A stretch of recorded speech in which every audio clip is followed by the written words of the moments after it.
All right, and we are back. This is Tapped In with Time Flies, another edition of Tapped In with Time Flies.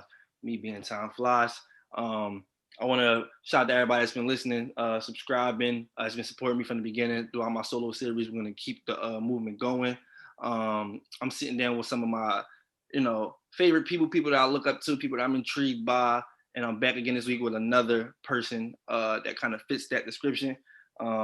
A lot of you people don't know, man, this guy's been very instrumental, just helping me throughout my career over the years. So I kept in contact with, I know I can hit any given time, and if I want some advice on some, or if it's anything, I know he's gonna hit me back, and we will go over and give me advice. So forever appreciative of that too. And also this guy right now, man, is also a pioneer. He has worn very, very, very many hats throughout his career. Well over almost 3 decades, and I don't want to show your age, but It's this okay. guy, Got a white beard. this guy's been doing it, man, for a long time, man. One of the people that I'm inspired by, that I look up to. So without further ado, man, I got DJ EFN on this edition of Tapped In with Time Flies. EFN, how you feeling? Yo, what's going on, man? Thank you for having me, man. Nah, man, I'm feeling good, man. Everything's good out here, man. Can't complain. I just missed EFN when I was in Miami, man. We were supposed to link and do something, but you know, time will come. We'll get everything together and connect on that in the future.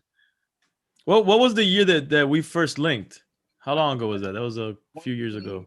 That had to be like 2018, I think, either 2018 or 29. No, it was probably that 2018, I think, either 2017 or 2018. I can't Yeah, I remember. think it was before my first child was born, my daughter. Mm-hmm. And so yeah, life has been it's been different since then. Since you met me, Mm-hmm. you met me pre-kids. Now I got 2 kids. Oh man, yeah. I have a 6-year-old that'll be 7 later on this year. Oh, dope. Oh, so damn, you're ahead of me. Yeah, bro. I've been yeah. I'll be 28 next month. So yeah, man. I trust me. I know all about it. I know all about it. But yeah. So speaking on that too, give me real quick before we start. Yeah. So I met EFN. I think it was at like a Roots picnic in Philly. I think when you guys did Yep. the podcast stage, which was one of the first they done at the Roots picnic. You guys were like the main show at the end, main event. And this was back early on me. I was running around. If you came through the city of Philadelphia and you kind of know me, you know how I would pop up at literally every event, festival, doesn't matter. If I didn't have a way in, I would find my way in. And I would just move around with my MacBook, my mic, and my backpack everywhere I went.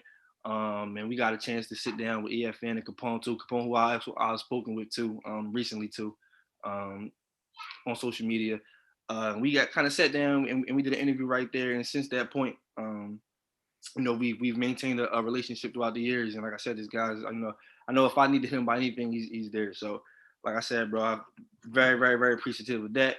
And just me progressing and moving along, things are coming. I've been doing very well in this lane, just a lot of ventures and stuff. So, we here. Yeah, man. Congratulations to you, man, for the consistency, because that's the hardest part for most people is Yeah. staying consistent and persistent. Yeah. That's one of the many things that doing this is kind of like there is no like, I don't want to say like a real title on it. Like it's just like because when you start, it's like you don't know what you know what you want to do, but you don't know what it is that you're doing at the time. And Right. I couldn't really put a label on it. I just knew I wanted to be involved in, I loved everything, music, sports, pop, everything. I love using my platform, I love using my voice, bringing awareness to other people, and it was working for me. And I just didn't know. I'm like, I don't know if this is gonna work, but we just gonna keep doing it. Like we just gonna keep doing Right. it. And it has been working. So I try to give that to people too. Like when I get a chance to just give back and let them know, like, listen, man, it's not about like you worrying about starting or where you're gonna end up, and you just gotta start and just honestly just lead with Yep. faith. Like you said, persistency, consistency. It'll take you to Hmm. wherever it is you think you want to go. It'll get you there. Yeah, for sure. Yeah. So like I said, man, well over couple decades, man, that you've been doing this. So I do want to start early on in your career. Like I said, you've managed to maintain relevance for so long, worn many hats throughout throughout your career. Just speak on how did you maintain this relevance? Like I said, it started. What was the 80s? Nah, shit. You really trying to make me older? Nah. I started my company and me trying to do this as a career right out of high school when I graduated was 93. 93. Okay, yeah, 93. Yeah. I mean, not too far from there, Yeah, I was but born in 93. yeah. So, and shout out to my crew, Crazy Hood. We were just some young dudes, just loving the culture, living the culture, and we just wanted to put on for our city, and that was the mission statement for launching the company without even really knowing what we were going to do. Right. To be honest, we just knew we were going to try to put Miami on the hip hop map and Right. try to help our local scene, which is really what we were trying to do. And so yeah, it started in 93, man, and it hasn't stopped since then. Yeah. I've seen it. Just so, how did you like I said, so starting from in 93, it takes a lot of like, something deep inside that makes you want to, the hunger for more, like, or to just keep it going, like just your words, consistency, persistency throughout the years. How was you able to maintain that level of consistency, staying persistent, and not, just kind of dwelling off and, just feeling like, this is something you wanted to do? And how did you maintain that just throughout, It's not easy. everything? I'm gonna be honest with you. It's definitely not easy, but I'm pretty stubborn in certain things, and that stubbornness allows me to be consistent Yeah. and persistent. Uh-huh.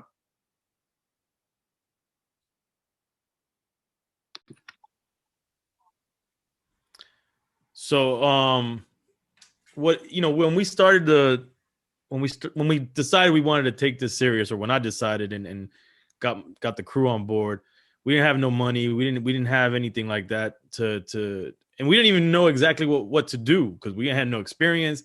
We wasn't necessarily businessmen. We was 17, 18-year-olds, Right. just knowing we wanted to do something. So my whole thing is that, okay, we don't got finance, but we had manpower.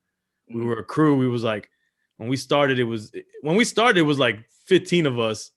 It dwindled down to 10 of us at one point. But we had manpower, we had passion. We definitely loved the culture and wanted to put on for the city. So we just put whatever resources we had amongst each other, which if we all could chip in some, and we did a little dirt and little things here and there, you know what I'm saying, what young men do. And so, we put a little finance together and we did little things, and it started with doing little parties and little events and then the mixtapes. And it's just what my main thing was like, okay, we don't got this bread to like take the scene by storm, but if we stay consistent and we brand ourselves and it's all about this, we're going to put Crazy Hood in front of people. We're going to put EFN in front of people.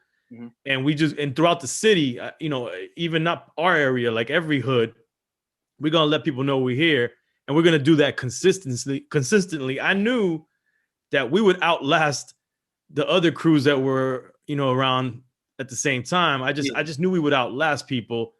And that's what ended up happening. Like, we just stayed here and we stayed consistent and that brand. And I was like, stay consistent with the brand. And it was always about the brand.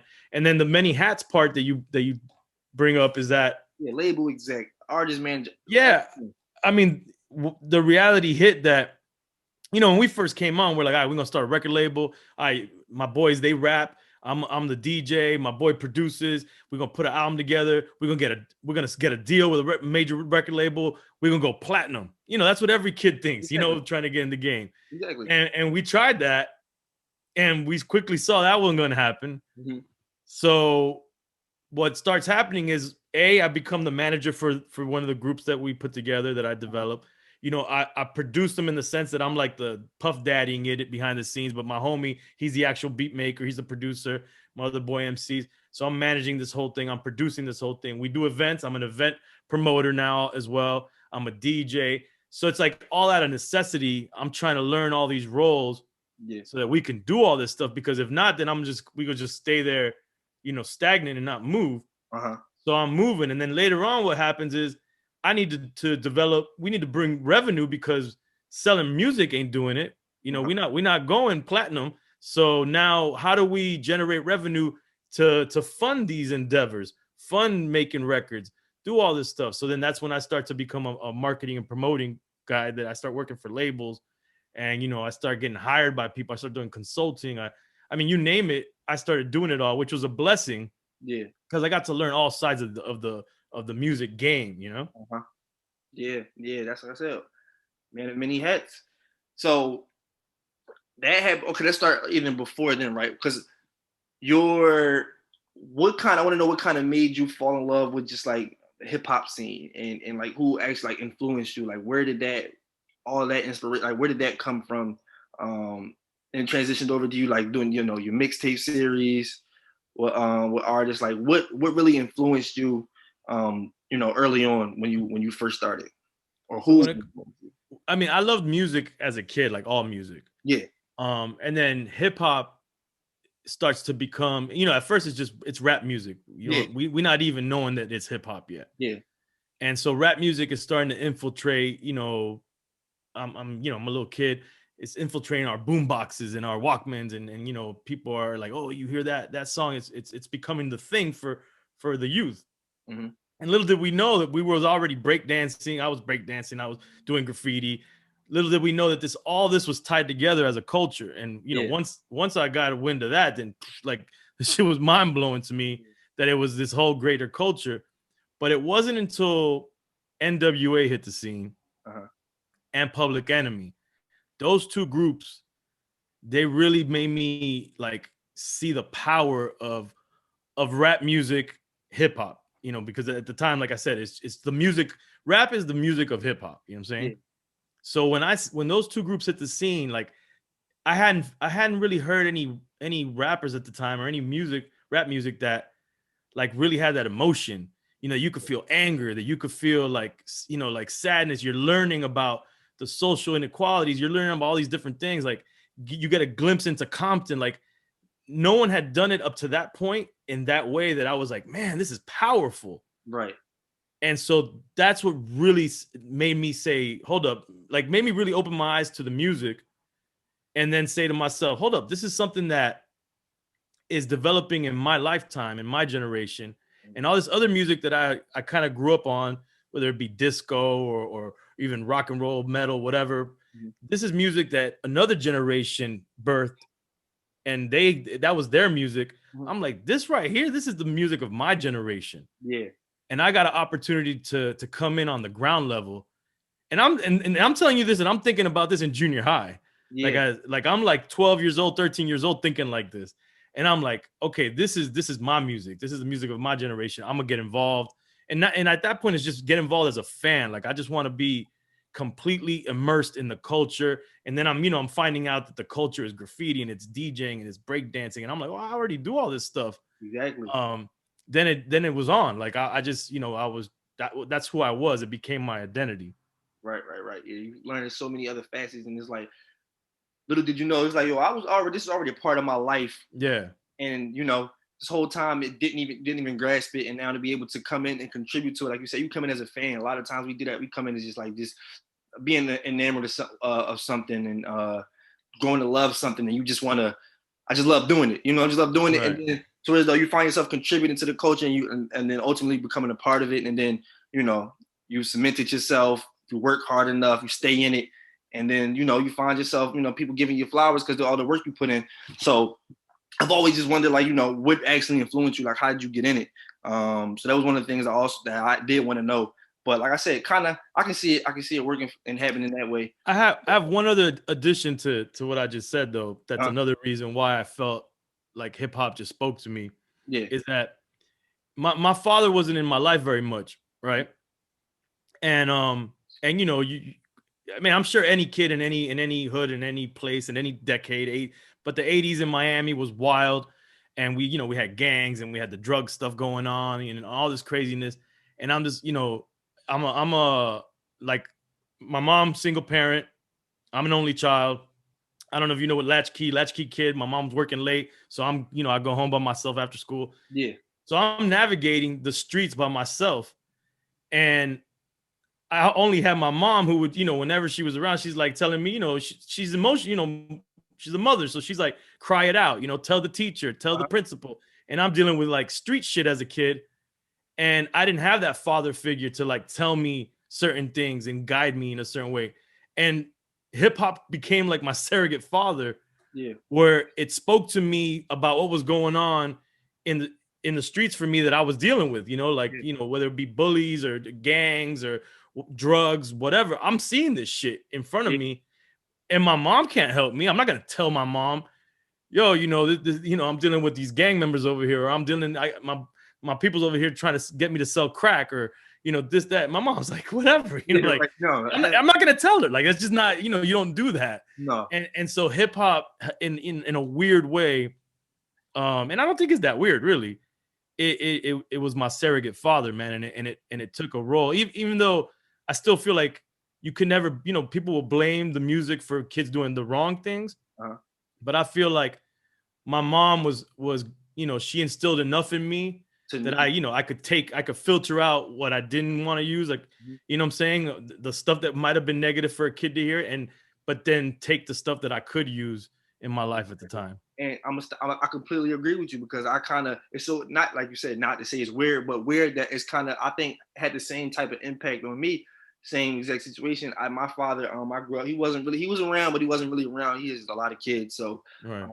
You know, he wasn't as involved in my life early on.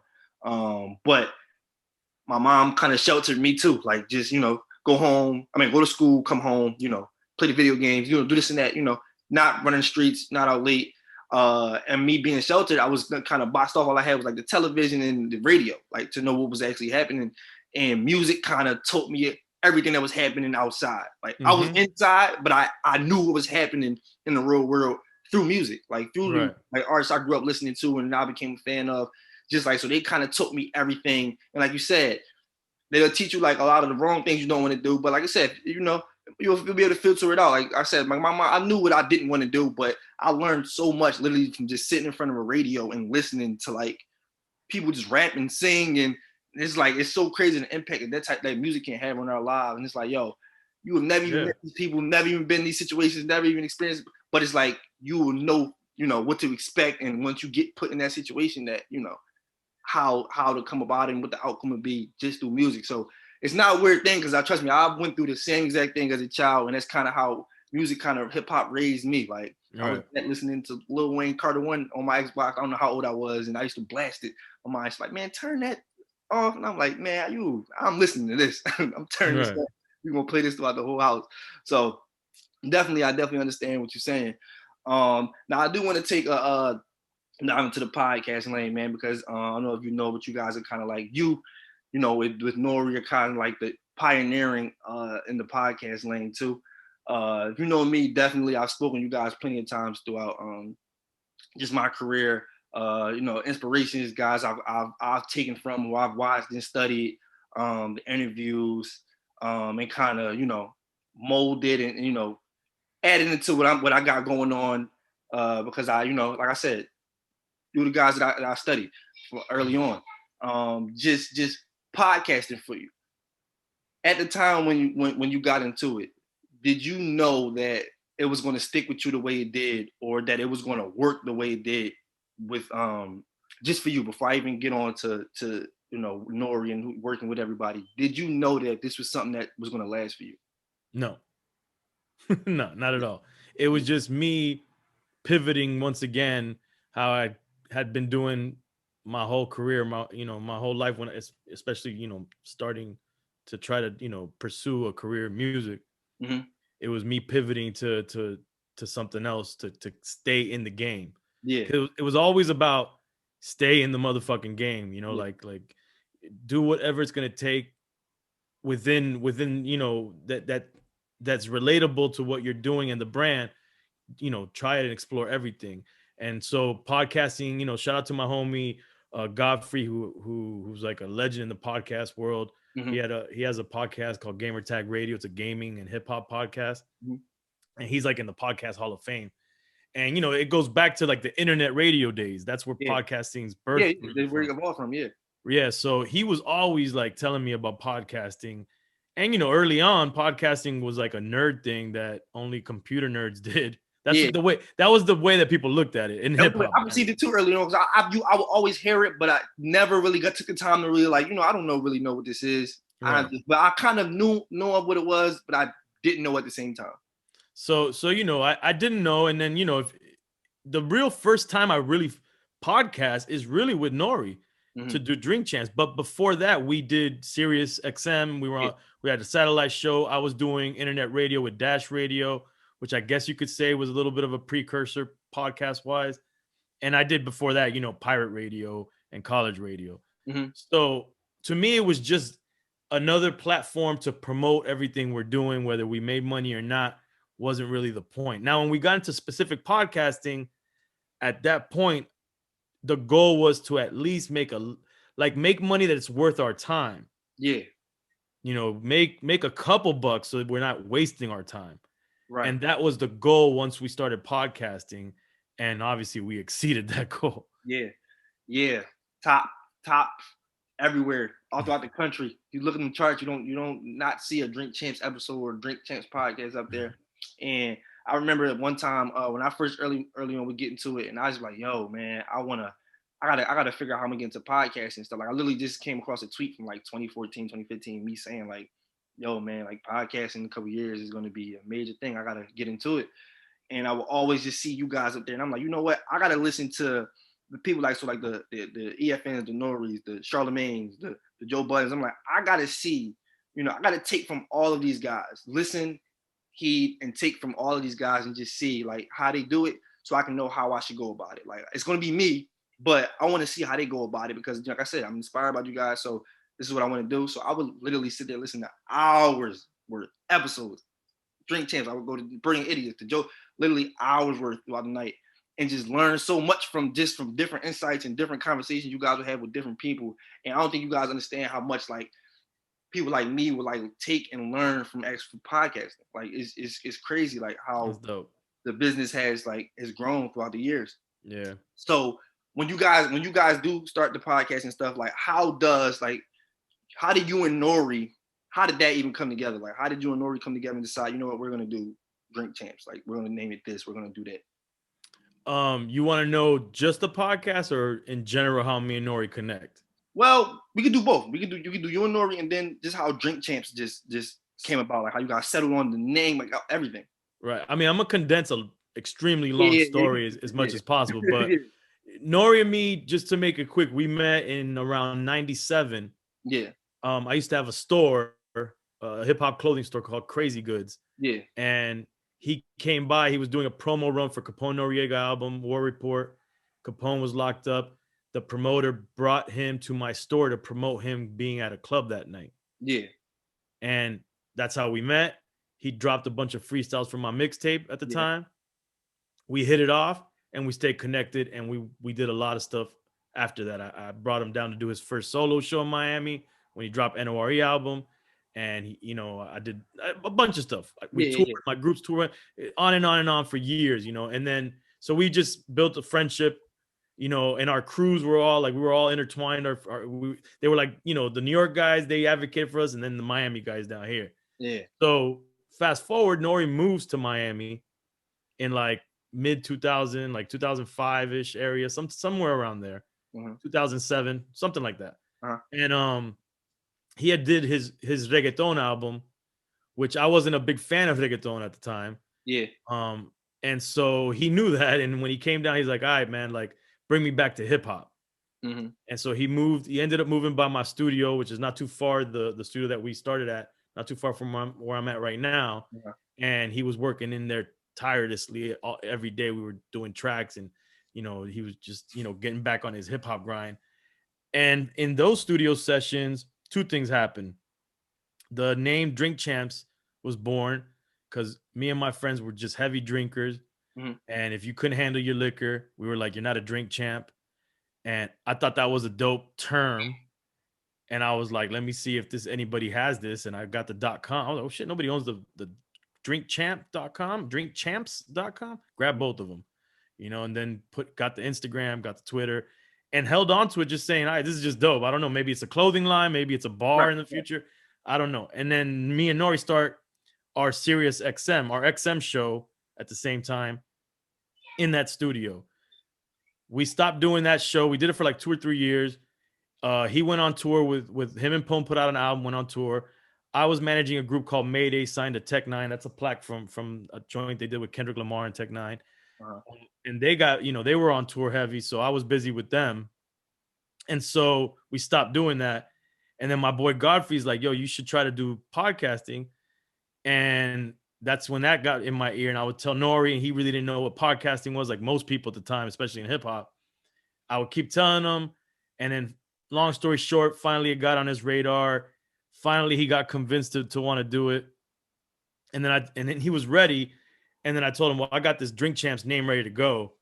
Like, I had even got a logo made at a point by my boy Scam, who's a legendary artist. And I had all the, like I said, I had all the handles. I was like, and when Nori's ready, he's like ready. So he's impatient. He's like, okay, it's ready to go. Let's go. Let's do it. Yeah. So I basically had it all ready to go, queued up. And then my boy Godfrey, he had just got a deal for his podcast at CBS Radio. Yeah. And he's like, yo, you want me to connect you? And I'm like, yeah, connect me to them. And they were like, well, we need you to do 2 pilot episodes, like demos, basically, to hear what this is going to sound like.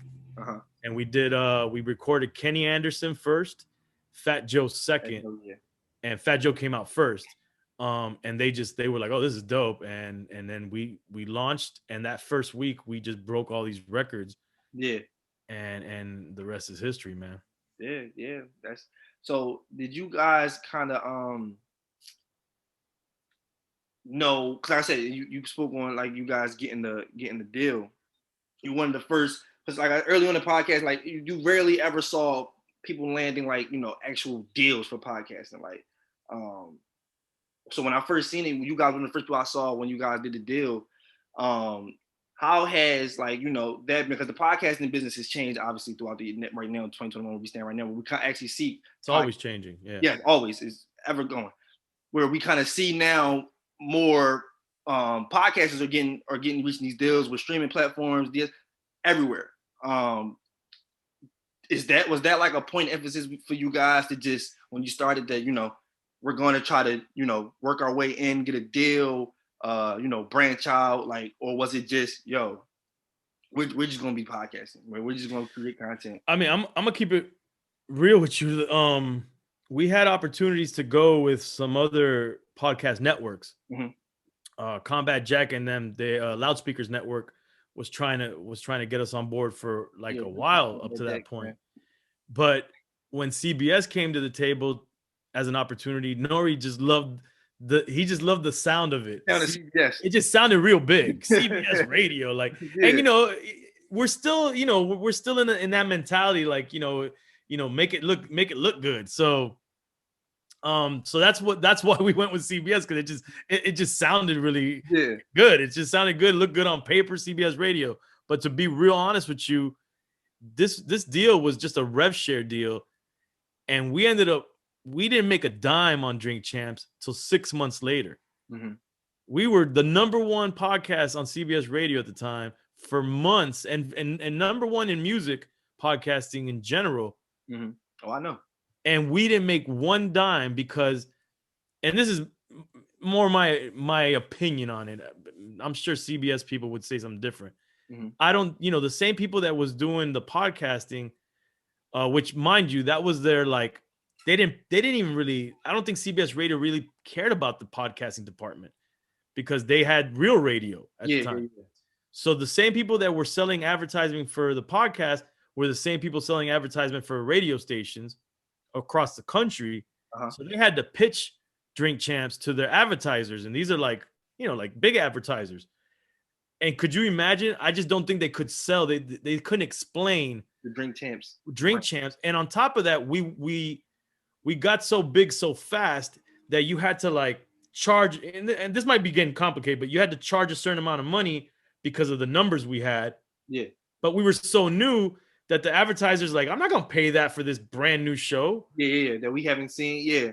Yeah, like this brand new, and it's wild. Like, at the time, we're asking people how many abortions you had, talking about Eddie the ass eater. Like, it's just wild. Yeah. Like the advertisers were, so I don't think the CBS Radio advertising people knew how to sell us. Yeah. And so because of that, we didn't make a penny till 6 months later. Mm-hmm. But once 6 months, once the money started to come in, then it's, it was a good paycheck after that point on. Okay. So you guys are doing that. How was it reaching your deal? Because you guys had a deal with Mass Appeal and Revolt. And Title. That was three at that time. Yeah. Come on, man. Yeah, Title, man. We were earlier. What they can do now? Back a couple years ago, I want to say we were in talks with them early on for their podcast division that kind of fell through. But so yeah, I know they were actually out here looking to kind of put a staple in their podcasting department.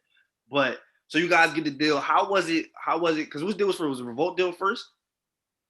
Revolt was first. After CBS, after that. Yeah, so CBS was strictly audio, and then we did a deal with them where they would publish us to YouTube as well. Yeah. Early on, we were already filming before we were publishing the visuals, and then I already had my documentary series Coming Home. I have this documentary series where I travel to different countries. I already had my first episode my first documentary film of the series was launched when Revolt launched. They picked it up. They licensed it. Yeah. So, and I had done, I think, 2 up to that point. And so I already had that relationship with Revolt. Yeah. But obviously, NORE also knew Puff. So it's like our 2 back, the backside of it is like the relationships were there already with Revolt. So it's like, but it was new because this is a podcast. Yeah. But we ended up doing a deal with Revolt. So they were the first ones on the table. Yeah. Yeah. Yeah. And it made sense. It made sense for you guys to do that. So that came about. How was it? Because then you guys had Diddy on there, went to announce the partnership and everything like that. How was that? Just working with Diddy, having him approach you guys, wanting to put you guys on his platform. Just how did that? How was that aspect as far as just working together formally on just bringing the podcast over there? It was exciting, man, because it's all new. We're here. We're like forging new lanes in this podcast world. Guys like me, it was like, yo, man, like I'm behind the scenes. I'm at my job working overnight, listening to podcasts and just listening. And I'm like, yo, man, these guys, man, they letting me know that this shit is possible. Like, so that was me listening to you guys when you saying it was exciting for you. It was exciting for guys like me too. Yeah, man, it was hella exciting. And I think even to this day, people have a hard time understanding all the platforms and the way that we release the show, because it's audio and it's digital on YouTube and it's linear. That's the technical name for TV. Yeah. And the TV version's 45 minutes because they put, it's an hour slot with commercials. Yeah. You got audio, it's the full audio, and then you got the digital, it's the full digital. But man, it was exciting, man, and new to everybody. And I think everybody was excited, like in the industry, because and that's one of the things I'm most proud of with Drink Champs. People would think that we hate, we'll be mad or bitter, but I'm glad that we inspire people, man.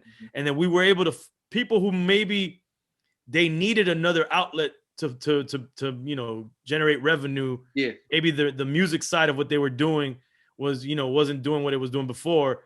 And then they found this and they were able to do this. And if we inspired that, man, I think, man, that's dope, man. Yeah. Now, how do you feel about when they say, because you see guys like NORE, who goes from artist, rap, making music, to now he transitions over to the podcasting lane. You guys like Joe Budden go and has see success in it, to where though it may influence other artists to go ahead and kind of do the same thing. Are you ever like kind of skeptical? Well, not even skeptical, just like how do you feel about like seeing other people not like kind of copy the formula, but just do? Because I've seen people complain like, oh, everyone wants to be, was rapper in this, and everyone wants to have a podcast, or like, right. That type thing was happening where you would see podcasting spawning like every week. There was a new person or this rapper or artist or actor or whatever with a podcast. Like, were you ever like kind of like, oh man, there's lots of million podcasts now. Were you just like, happy to see that people were actually trying to get into the lane, And I also I'll contribute that back, like I said, back to you guys. Yeah. Seeing that, once people see that it's possible to, you said, generate revenue and you can make money from it, why not, go here and try my hand at that? So did you kind of like feel away, or was it like, I'm glad? I didn't. I mean, of course, we're still competitive in nature of what, we want to do well. Mm-hmm. But I was never felt any kind of way. The only time I ever felt kind of way is if I started to see people do a similar look and inject alcohol the same way we did. Yeah. Into the thing, maybe that, because I just felt that they were kind of taking our formula in that sense. Yeah. But in terms of just podcasting in general and just in doing this, I can't get mad at it because we're on the backs of, even Joe Button was doing it before us. Combat Jack was doing it. Juan Ep, Rap Radar. Yeah. And podcasting have been around, so I can't get mad at it, man. So I'm actually happy that we inspire folks to do it. Yeah, I say all the time, man. If you start seeing a lot of people jump into the lane or get into the same thing you're doing, that means it's working. Right. That means it's working. And I'm never mad at it either. So I know you've done millions of episodes of Drink Champs. Not technically, but I want to know: do you have like a favorite guest that you have on, like a favorite episode, favorite interview that you've done throughout the year? Anybody? I mean, I can't. It's hard to say anyone is my favorite, and especially like when people ask me about music as a DJ, it's hard to pick a favorite record. But I always say my favorite ones are the comedians because we just laughter, man, heals everything. So when we have comedians and we just dying of laughter, man, that I love those episodes. And obviously recently, man, the DMX episode was special because compared to the first DMX episode physically that he was there, we did a quarantine one with him, but that's not the same, Zoom. And then the one that we recently did, rest in peace to him. That was just such a special episode. And so I would say that's probably right now, that's my favorite one right now, because of how special it was. Yeah, and you've seen it throughout the week with his passing. Literally all like the clips that would come up of like him, people in remembrance to him were like clips from Drink Champs. Like literally everything, my whole time I would get on Instagram and Twitter was like clips from him just speaking on you guys' platform. So that was definitely one of the things. And I'm like, the timing was just like, yeah, man, like, definitely was kind of hard to kind of watch too and hear him like speak on certain stuff. But yeah, that too. Because I got a couple favorites too, man. Like you guys is throughout the years, just like, what, dog, I got to get up here one day with these guys. Just be in the environment and sit around. And I've done it already. Like I said, you've invited us up to like New York when you guys would do like listening sessions, stuff like that. We kick it with you guys, kick it with you and be around. So I kind of already know like the aesthetic, but it's just like, we gotta, makes you want to just be around, man, just be a part of the fam. Like the Drink Champs aesthetic is like, you walk in there, it's like, damn, you see everything that's happening, everybody's having fun, drinking loud, you do what you want, there's no rules, everybody's talking, speaking on what you want to do. It's free reign to do whatever. So I've always been a fan of that part too. So let's see. So I do want to just get into like just Crazy Hood Productions, and like you said, you've been spoke on like your documentary and stuff like that. Just speak on your what it is that you actually are producing, and what you're working on currently. What do you got coming out? Just as of right now. Yeah, so like I mentioned, the documentary series is a big thing that I've been working on for years, and it's a passion project that I'm taking to the next level right now. I just completed the 6th film in the series, which we went to South Africa. Yeah. And then we went to Haiti, Cuba, Vietnam, and Colombia, and the films in Peru. So we got more stuff coming up with that. I got other podcasts that I produce. I got one called Fatherhoods, which is basically like, speaking like lack of better term, hip hop fathers. Talking shop and having artists and different people from the culture on there talking about parenting. And I co-produce or produce several other podcasts. Like my whole thing with podcasting is if you have an idea, do it. Don't do it because you think you're going to get all these listens and views, but just do it just to proof of concept and work through that concept out. And so if I think of an idea and I think my homies might be good at that show, I'll be like, yo, let's do this podcast. And that's why we have a podcast studio in our office here in the studio, and just to go through the motions and do try out these different podcasts. So I do a bunch of different podcasts that I produce, co-produce, and host. And then I'm involved in a lot of brands that I'm behind. I got the Michelada right there. You see that cup? You might have seen it on Drink Champs. It's a cup it's a beer drink basically, but you could drink with anything. You could put juice in there, but it's called Michelada. And so you'll see me talking more and more about that. But that's a product I'm releasing. And then I got the bottle next to a Colombian White. That's a liquor that I'm involved with as well. And I got a bunch of other new endeavors that I'm about to announce soon that I'm finalizing deals on. And it's just a matter, man, of just, solidifying more and more things for now. Now I have kids. So trying to maintain that legacy and keep their quality of life the same. Yeah, I know, bro. I know. Listen, man, DJ EFN, like I said, a guy who's been able to do this for well over as long as he's been in the game. Like I said, definitely one of the guys that I always pay attention to whenever I see something. I'm always tuned in. Got to know what's going on. And again, man, I appreciate you for taking time out. No, thank you for having me. Kicking it with me, man. Like I said, we're definitely going to make sure we connect. I'll definitely be in Miami. I made my mind up. I'm gonna be in Miami later on this month. Okay. And we'll talk, like I said, after that, and we'll connect on this right way. I come through, and we'll see what we can get done. Yeah, man. And if we're doing a show, you're welcome to come through and sit in. Yeah, definitely. I definitely want to be able to record a podcast there. It'd be, why not? But I'm talking about Drink Champs. If we're doing Drink Champs, you're welcome to come through and sit in on it. Oh yeah. We'll talk. We'll speak on that too. 'Cause I definitely got to come through. Yeah, man. Do that. So like again, man, listen, DJ EFN, I appreciate you, bro, for taking the time out sitting down with me, man. Literally, man, like this is like I've been trying to get you. If you probably know, Jay, we've been trying to get this to go together for a couple months now, but just timing. Finally got it done. So like I said, man, thank you, man, for taking your time out. No, thank you, man. Mm-hmm. All right, man. So listen, keep subscribing. Make sure you guys tune in to the episode. Follow us. Everything's gonna be down there below in the bio. And again, just stay tapped in, man. Got you. Boom.